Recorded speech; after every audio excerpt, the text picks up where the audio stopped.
Good afternoon. Listen to what Jesus says, John chapter 8, verses 34 through 36. Jesus answered, "Amen, amen, I tell you, everyone who keeps committing sin is a slave to sin. But a slave does not remain in the family forever. A son does remain forever. So if the Son sets you free, you really will be free."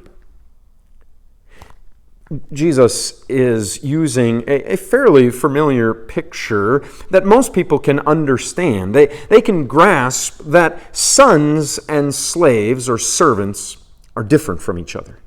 That the family member is going to be the son, and the son is going to have rights and privileges that the servant, the slave, is just not going to have. And the slave, the servant, can come and go in the family. They might be there for a while. They might move on someplace else, but it's not going to be the same kind of relationship as the son has. The son is going to be in the family forever.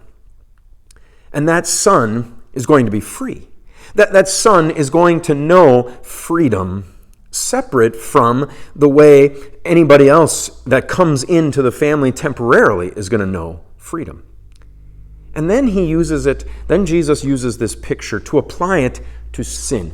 To say the person who sins, the person who is engaged in sinful activity all the time, that their mind can't be thinking about anything else, that person is really a slave to sin. That they can't get away, they can't change their situation, they can't really be free because they're a slave to sin. That's all they can think about. And that slave to sin is not going to be a part of God's family. The only way to be a part of God's family is to be free.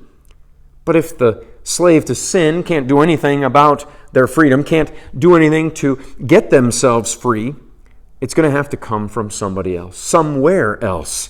It comes from the picture of the Son. In this case, the Son of God, Jesus Christ, is the one who sets people free.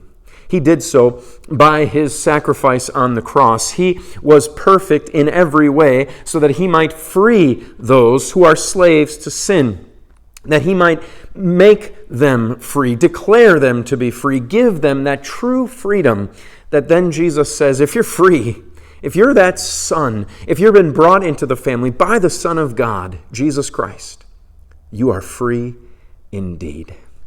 So you can live in that freedom now, knowing that you are free from those sins, free from their punishment, free from their guilt. You are not a slave to sin anymore, but you are free in Jesus Christ, the Son. Until we see each other again, the Lord's blessings on your day.